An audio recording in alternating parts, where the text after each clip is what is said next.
보의 원자 모형에서는 다음과 같이 껍질들이 전자가 돌아다니는 궤도, 껍질들이 이와 같이 있는데 제일 안쪽에서부터 이름을 붙였어요.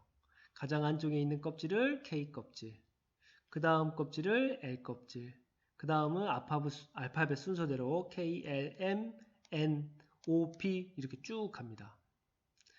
자, 그리고 여기 이 이름과 함께 번호도 붙여줬어요.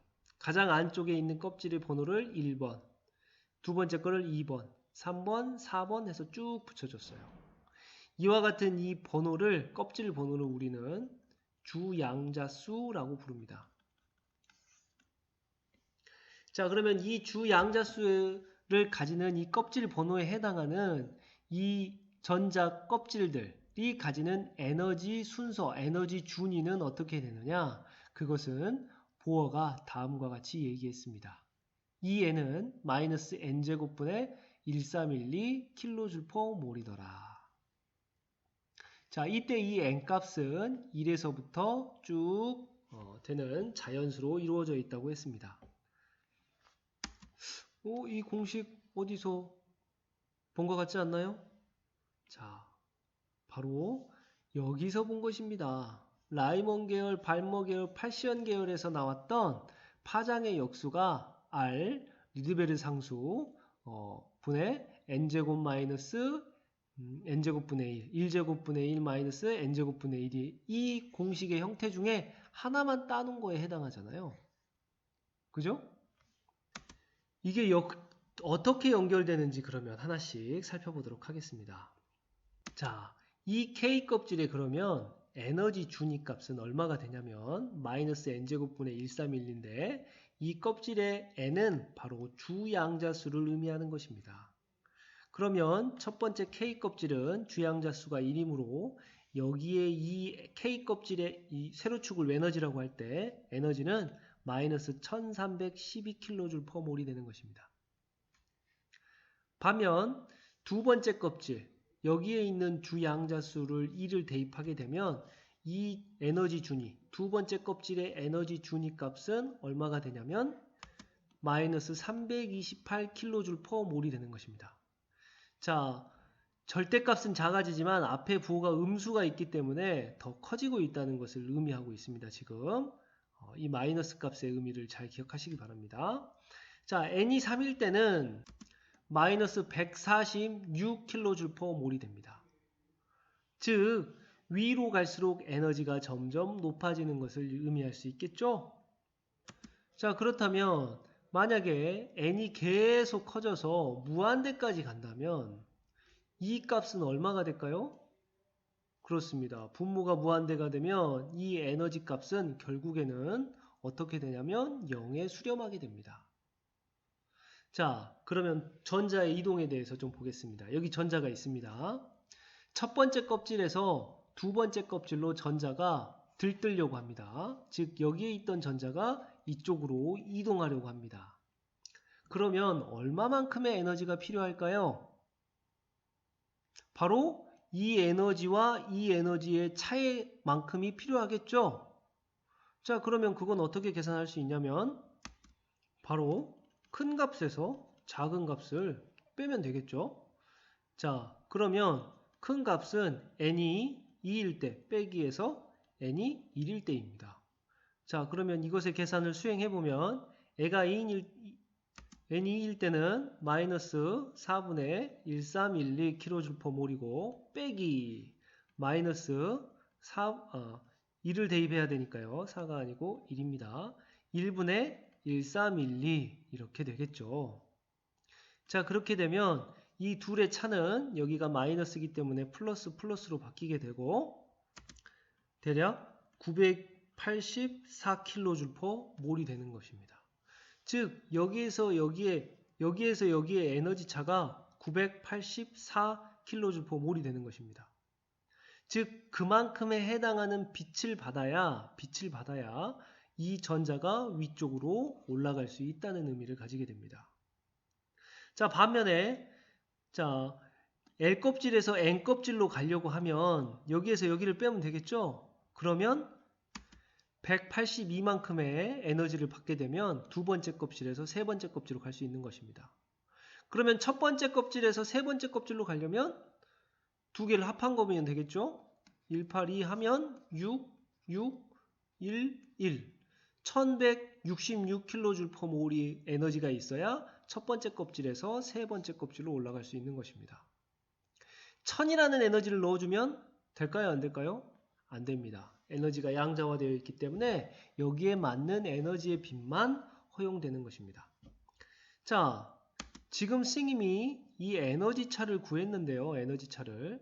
이 에너지 차의 값이 지금 뭐와 같냐면 마이너스 2의 제곱분의 1312 마이너스 1의 제곱분의 1312 지금 다시 반복해서 얘기하고 있지만 다음과 같은 사실들은 바로 라이먼, 발머, 파시언에 의해서 제안된 이 파장대 빛에 대한 공식과 똑같습니다. 즉 이것을 활용해서 보어가 이 에너지 준위에 대한 내용들을 이끌어냈다는 것을 우리가 알 수가 있겠죠. 결국 이 에너지 차이에서 나오는 이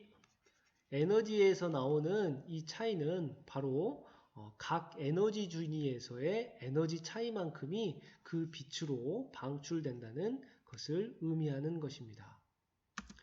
자, 그래서 수소 원자에서의 에너지 준위에 대해서 좀 더 갖는 물리적인 의미를 얘기해 보자면, 자, N이 1일 때는 가장 안쪽 껍질에 있는 전자를 의미하고 그와 같은 상태가 바로 가장 안정한 상태이고 그걸 바닥 상태라고 부르더라.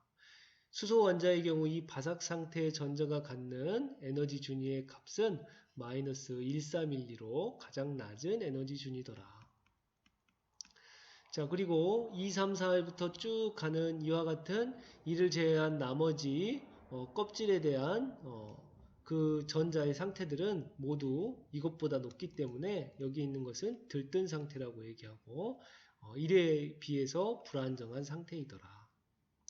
자, 그리고 n이 무한대로 갈 때, 즉 n이 무한대로 간다는 얘기는 에너지가 0이 된다는 얘기고 가장 높은 에너지 값이더라. 이때는 전자가 맨 끝에 가 있기 때문에 핵과의 거리가 상당히 멀어서 에너지의 작용이 0이라는 의미는 핵에서부터 떨어져 나왔다는 것을 의미하고 이것을 우리가 이온화되어 있다. 즉 원자가 전자를 잃은 상태다 라고 얘기할 수 있다는 것입니다. 자, 여기까지 해서 보의 원자 모형에 대해서 선생님이 쭉 안내를 했습니다. 자, 이제 이것을 그림으로 최종 도표화한 것을 선생님이 한번 같이 살펴보도록 하겠습니다. 자, 수소 원자가 이와 같이 있고요. 각각의 주양자 수에 따르는 껍질 번호에 따르는 껍질들이 이렇게 있습니다. 그 껍질에 대한 에너지 값들을 자, 세로축을 에너지라고 봤을 때 이와 같은 에너지 값들이 있더라. 자, 그때 전자가 맨 끝에서 무한대 번째, 즉 맨 끝에 껍질에서 전자가 이와 같이 떨어졌을 때 빛이 이렇게 여기로까지 떨어졌을 때 이만큼의 에너지를 방출하는데 그때 여기가 끝이가 0이었죠? 맨 안쪽이 1312였죠? 그러면 여기에서 방출하는 이 전자가 첫 번째 껍질로 떨어지면서 방출하는 에너지의 빛은 바로 1312kJ/몰에 대한 에너지의 세기를 방출하더라. 그것을 파장으로 나타내보면 여기다가 어느 위치에 있을지 계산해 볼 수 있겠죠. 마찬가지로 가장 안쪽에 있는 2번 껍질에서 전자가 1번 껍질로 떨어질 때 자, 에너지 차이가 이것들 중에 가장 작고 그것의 에너지 차이는 아까 얘기했듯이 900 얼마 정도 됐었죠. 그만큼의 빛을 내놓더라. 자, 이 빛들은 전부 다 이 빛들은 어디 영역에 속하는 빛들이냐면 자외선 영역에 속하는 빛이었습니다. 자, 반면에 발머 계열은 2번 껍질로 전자들이 떨어지는 경우입니다. 자, 2번 껍질에서 가장 작은 에너지 차이는 3번에서 2번으로 떨어지는 세 번째 껍질에서 두 번째 껍질로 전자가 떨어질 때 가장 작은 에너지고, 가장 작은 에너지가 되고, 이때 빛을 내놓게 됩니다. 자, 그게 에너지가 작으니까 파장은 길겠죠? 그러니까 여기에서 떨어지는 빛이 바로 3번에서 2번으로 떨어지는 빛입니다. 마찬가지로 가장 높은 발모 계열에서 가장 센 빛은 맨 끝에 부분에서 2번으로 떨어지는 경우입니다. 그 경우 다음과 같이 여기에서 나타나게 됩니다. 자, 근데 보면 자, 자외선 영역에서 2번에서 1빛과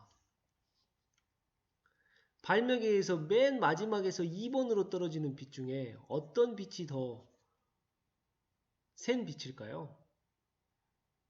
자, 자외선은 이쪽에 있습니다. 제일 첫 번째가 라이먼 계열은. 발모 계열은 이쪽에 있어요.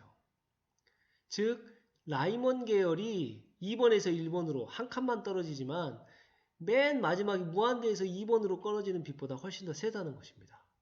그 이유는 바로 뭐냐면 이 에너지 간격이 껍질이 위로 갈수록 이 에너지 간격들이 점점 좁아지기 때문에 여기서 이만큼 떨어지는 것보다 여기서 이만큼 떨어지는 게 훨씬 더 큰 에너지를 갖는다는 의미를 가지고 있습니다. 자, 파시언 계열도 마찬가지죠. 파시언 계열은 3번으로 떨어지는 전자들이 내놓는 빛을 모아놓은 게 바로 파시언 계열입니다. 그래서 파시언 계열의 가장 왼쪽에 있는 녀석은 그러면 어디에서 어디로 떨어지는 전자가 어디에서 어디로 떨어질 때 내놓는 빛일까요? 그렇습니다. 여기 맨 마지막에 있는 무한대에서 세 번째 껍질로 전자가 들어올 때 내놓는 빛이 가장 파장이 짧은 이쪽에 나와 있는 것입니다. 그리고 파시언 계열에서 가장 긴 녀석은 바로 여기 4번에서 3번으로 떨어지는 빛에 해당되겠죠. 자, 라이먼, 발모, 파시언 말고 브라켓도 있고요. 여러 가지가 있지만 여기서는 이 부분만 살펴보도록 하겠습니다. 자, 여기까지 해서 우리가 보호의 그 원자 모형에 변천되면서 보호의 원자 모형에 대한 내용까지 쭉 살펴보았습니다. 내용이 좀 어려울 것 같아요. 자, 여러분들이 쭉 공부하면서 영상을 보고 선생님이 생물 수업에서처럼 스프레드 시트를 올려가지고 여러분들에게 그 수업의 영상을 보고 여러분들이 궁금한 질문들을 그 스프레드 시트에다가 받도록 하겠습니다. 생물 시간에 했던 것처럼 그렇게 작성해 주시면 선생님이 여러분들의 질문들에 대한 궁금한 점을 영상이나 아니면 그 스프레드 시트를 통해서 답변하도록 하겠습니다. 자, 그래서 보호의 원자 모형의 그래도 한계점에 대해서는 좀 살펴봐야 되겠죠. 보호의 원자 모형은 모든 원자 모형이 완전한 그 원자를 설명할 수는 없어요. 우리가 모형이 나타나는 특징에 대해서 모형이라는 것은 뭐냐면 어떤 자연현상에 대해서 설명하기 위해서 우리가 비유적인 모델을 찾는 게 바로 모형입니다. 우리가 지구 본 모형이죠. 지구를 우리가 이렇게 생겼구나라고 하는 것을 나라가 어디에 있겠구나라는 것을 대략적으로 보여주는 이해를 돕기 위한 것이지 지구가 실제로 그렇게 평평하지 않죠. 산도 있고 바다도 있고 바다는 깊고 그 다음에 평야나 이런 것들이 어디 있는지 알 수가 없어요. 또 지구가 그렇게 작지 않죠. 이렇게 모형이란 것은 너무 크거나 너무 작아가지고 우리가 실제적으로는 이해가 어려운 것들 이런 것들이 있을 때 이걸 모형으로 만들어서 우리가 이해하기 좋도록 받아들이기 좋도록 한 것들이 예시를 드는 것들이 바로 모형입니다. 자, 지금까지 제시된 모든 원자 모형들이 자연 상태의 원자를 그대로 표현하는 것들은 아무것도 없어요. 다만 그 원자를 좀 더 잘 설명하고 그 원자에 대한 이해를 돕기 위한 제시되는 것들입니다. 보호도 마찬가지입니다. 그 당시에 있었던 것들은 대부분 잘 설명했어요. 하지만 보호의 모형의 문제점도 있는데 그건 바로 뭐냐면 전자가 한 개 있는 수소의 경우는 잘 설명하지만 전자가 한 개 이상이 돼버리는 전자가 두 개 이상이 돼버리는 복잡한 원자에서부터는 보호의 원자 모형이 제대로 맞지를 않습니다.